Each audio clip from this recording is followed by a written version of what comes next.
The biggest problem with working from home is losing access to all the equipment you have in your office, such as your printer and scanner.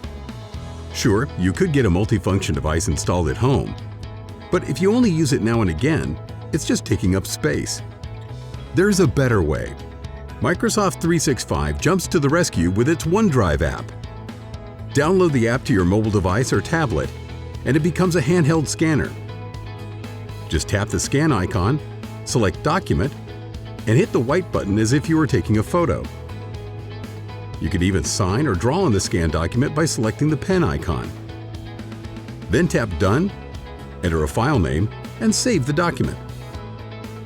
You can now find it in your OneDrive and share as you want. Easy! What other workarounds do you need help with?